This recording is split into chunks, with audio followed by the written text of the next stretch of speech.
Hello मेरे प्यारे बच्चों, आई होप आप सब बच्चे अपने घर में स्वस्थ और सुरक्षित होंगे और हमारी पुरानी वीडियोस आपने ज़रूर अच्छे से देखी होंगी तूफान बैच को लेकर और खासकर गाइडेंस वीडियो सब्जेक्ट को लेकर। आज की इस वीडियो में मैं बात करूंगा आपके इकोनॉमिक्स के, यानी कि जो आपका पेपर 4 है उसके बारे में, क्योंकि कुछ बच्चे इकोनॉमिक्स की वजह से भी शायद क्लियर नहीं कर पाए। तो देखो बच्चों, इकोनॉमिक्स के लेकर तो बहुत सिंपल चीज़ है, इसकी गाइडेंस तो बहुत ही ज़्यादा इजी है। पहली बात तो ये कि देखो सब्जेक्टिव नहीं है, ऑब्जेक्टिव आपका एमसीक्यू बेस्ड पेपर है, ठीक है। अब यहाँ पर आपको पता है एक क्वेश्चन आता है 1 नंबर का और आपको टोटल 100 क्वेश्चन करने हैं। तो एक चीज़ यहाँ पर जो ज़रूरत है वो है स्पीड की, है ना।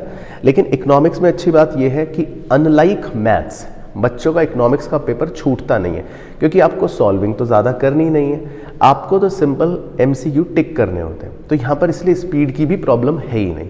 तो इकोनॉमिक्स के अगर मैं कुछ बिंदु मार्क करूँ कि भाई क्या ज़रूरी है, तो देखो सबसे पहले मैं आपको कहूँगा, सबसे पहले तो रीडिंग, ये बेस है इकोनॉमिक्स का। रीडिंग से मेरा मतलब है जो भी मटेरियल आपके पास है, अगर आप किसी भी मटेरियल से, स्टडी मटेरियल से, हमारी बुक से, किसी भी बुक से पढ़ रहे हो, बस पहले तो पढ़ो, रीड करो। कसम खा लो कि मैं रीडिंग लूँगा कम से कम 4 बार। और रीडिंग का मतलब है कुछ समझ ना आए तो टेंशन मत लेना, बस पढ़ना है, ठीक है। पेज खुल गया, ओके भाई ये है, ये है, ये है, मेन पॉइंट्स ये हैं, ये हैं, वे हैं, ये, ऐसे रीड करना है, ठीक है। अब उस रीडिंग के बाद या उस रीडिंग के दौरान दूसरा की पॉइंट इसके अंदर जो इंपॉर्टेंट आता है वो होता है कीवर्ड्स का। सारा खेल इकोनॉमिक्स में कीवर्ड्स का है। तो मैंने आपको पढ़ाया, हर टीचर ने जिसने भी आपको पढ़ाया, 100% बात है इकोनॉमिक्स में ये ज़रूर बताया होगा कि भाई देखो इस लाइन में या इस पैराग्राफ में ये कीवर्ड है जहाँ से एमसीक्यू पूछ लेता है। भैया एडम स्मिथ की किताब का नाम, तो किताब का नाम एमसीक्यू में पूछ लेता है। डिमांड के अंदर फैक्टर्स, तो कोई एक फैक्टर आपसे पूछ सकता है। इंडियन इकोनॉमी में कुछ भी, हिस्ट्री का पॉइंट, वो आपसे पूछ सकते हैं। तो हर पूरी रीडिंग में कीवर्ड्स होते हैं, ठीक है।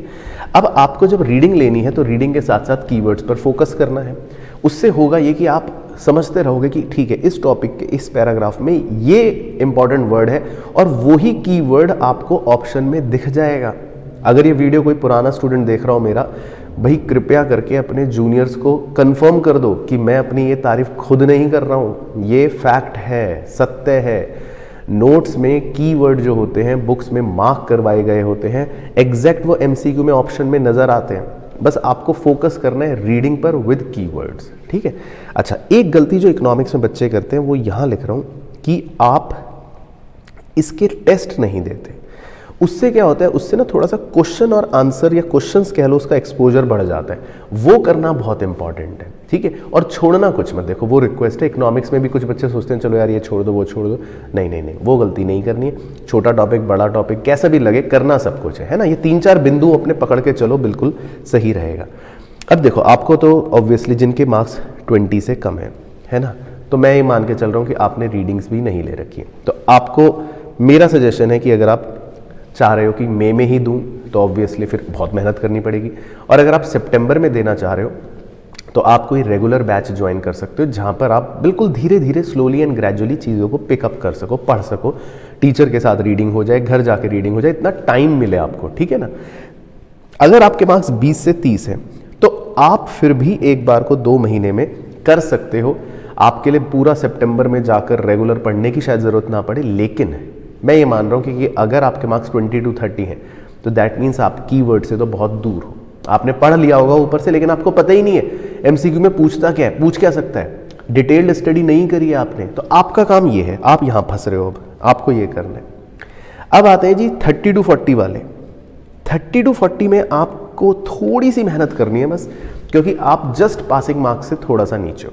तो आप, मुझे लगता है, कहाँ फंसे होंगे, या तो आपने कुछ चैप्टर छोड़े, कम देखे, या थोड़े से कीवर्ड तो पता है लेकिन डेप्थ स्टडी आपने नहीं करी। तो आप 2 काम जरूर करना, कीवर्ड्स पे तो फोकस करोगे ही करोगे, आप लास्ट में 2-3 टेस्ट पेपर सॉल्व कर जाओ। थोड़ा सा क्वेश्चन का एक्सपोजर आपका बढ़ गया ना, बस अच्छा ये क्वेश्चन, ये भी इस तरह के क्वेश्चंस आते हैं, 1000-1500 क्वेश्चंस कर जाओ टोटल पूरे सिलेबस में से, तो आपकी नैया पार हो जाएगी।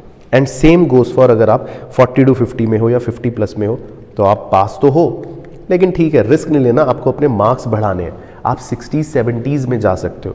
आपका काम है सिर्फ क्वेश्चंस का एक्सपोजर लेना। इतने सारे एमटीपी अवेलेबल हैं, इतनी सारी टेस्ट सीरीज अवेलेबल है, और हमने आपको बताया कि तूफान बैच के अंदर भी हम क्वेश्चंस कर रहे हैं, तो उसकी हेल्प आप ले सकते हो। तो तूफान बैच आपके लिए तो परफेक्ट है। मे में अटेम्प्ट देना है, मे में अटेम्प्ट दो, कोई टेंशन की बात नहीं है, आराम से सब कुछ हो जाएगा, आपके मार्क्स डेफिनेटली इंक्रीज हो जाएंगे। लेकिन इकोनॉमिक्स में जो नीचे की पॉइंट्स बताए हैं, इसका ज़रूर ध्यान रखना मेरे भाइयों, इसका ज़रूर ध्यान रखना। अच्छा, अब क्योंकि रिक्वेस्ट है, बच्चों की कह सकते हैं क्वेरीज हैं, तो मैंने पहले भी बताया था तूफान बैच का अनाउंसमेंट हमने कर दिया है, ठीक है। उसके अंदर हम पढ़ाई भी स्टार्ट करने वाले हैं, चीज़ें भी आपको करवाएंगे, गाइड भी आपको करेंगे, आप घर में खुद पढ़ सकते हो, हम इंपॉर्टेंट चीज़ें आपको लेकर आएंगे आपके लिए। तो ये बैच ही आपके लिए है, आपके साथ है, और इसमें सिर्फ आपको कुछ नहीं करना। यूट्यूब के इसी चैनल पर बैच है। कई बार बच्चे ये भी क्वेरी कर रहे हैं कि सर ये क्या पेड बैच है क्या? नहीं जी, पेड बैच नहीं है, यूट्यूब के इसी चैनल पर बस बैच है। हाँ, लेकिन गाइडेंस के लिए, अपडेट्स के लिए ऑफिशियल टेलीग्राम चैनल पर जुड़ जाना, जो नीचे लिंक पे दे रखा है, बस उतना काम आपको करना है। अमन सर, अमोल सर और मैं, हम तीनों पर्सनली मेहनत कर रहे हैं इस चीज़ को लेकर, और आपसे जुड़ेंगे उस ग्रुप पर।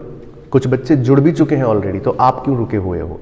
और वीडियो शेयर कर देना मेरे भाइयों, सच बता रहा हूँ, बहुत सारे स्टूडेंट्स अभी भी फंसे हुए हैं, नहीं है उनके पास प्रॉपर गाइडेंस सब्जेक्ट को लेकर, पढ़ना कैसे। ये 10 मिनट की शायद वीडियो आपके 5 सेकंड के शेयर से हो सकता है किसी एक बच्चे की मदद कर दे, तो बिल्कुल मत शर्माओ, खुल के शेयर करो। And yes, last but not the least, recorded batch करना है, रेगुलर बैच करना है, वो सब अवेलेबल है। हैंड होल्डिंग चाहिए, गाइडेंस चाहिए, live guidance, test series, books, everything, वो भी अवेलेबल है बैच के अंदर। उसकी डिटेल्स अगर आपको लेनी है तो नीचे डिस्क्रिप्शंस में आपको नंबर दे रखे हैं, सारे लिंक्स दे रखे हैं, आप जाओ, देखो, बात करो टीम से, अपनी क्वेरी बताओ, वो और आपको अच्छे से गाइड कर देंगे। Then take your decision. But point is, economics में डरना मत। इस गाइडेंस वीडियो में इकोनॉमिक्स में बेसिक चीज़ है reading, reading, reading, reading, 4 reading, keyword, keyword, keyword पे फोकस, लास्ट में क्वेश्चंस का एक्सपोजर, सॉर्टेड सब्जेक्ट में मार्क्स देखना बहुत अच्छे आएंगे, ठीक है। आई होप वीडियो पसंद आई हो। कोई भी क्वेरी हो, कोई भी डाउट हो, प्लीज़ नीचे कमेंट कर देना। आपके कमेंट्स हम ज़रूर पढ़ते हैं और उस हिसाब से हम काम करते हैं। अभी तक की वीडियोस पसंद आई हो तो ज़रूर लाइक करना, शेयर भी कर देना। And yes, last but not the least, दोबारा से बोल रहा हूँ, बहुत से बच्चों को अभी भी गाइडेंस नहीं मिल पाती है, अभी भी वो सोचते हैं हम पढ़े कैसे, कहाँ से पढ़ें। तो प्लीज़ इस चैनल को मेरे भाइयों वहाँ तक पहुँचाओ। आप तो जुड़े हो, आपको फ़ायदा भी होगा, औरों तक ये फ़ायदा पहुँचाओ, ठीक है। मॉरल रिस्पॉन्सिबिलिटी आपकी है। चलो, बहुत ज्ञान हो गया सर। तो नेक्स्ट वीडियो में मुलाकात करूँगा, और बहुत जल्दी आपके लिए टाइम टेबल्स भी लेकर आने वाले हैं तूफान बैच के। बस आपको तब तक क्या करना है, अपनी मटेरियल इकट्ठा कर लो, गाइडेंस वीडियोस में बता ही दिया क्या क्या चीज़ें हैं, और जाकर बस एक टेलीग्राम ग्रुप पर हमारे साथ जुड़ जाओ। कुछ अपडेट होगी, नई वीडियो आने वाली होगी, तो वो सब भी वहाँ पर पता लग जाएगा, ठीक है। बहुत बहुत बेस्ट विशेज़ आपके अपकमिंग एग्जाम्स के लिए। मुलाकात करूँगा आपसे नेक्स्ट वीडियो में। Thank you so much.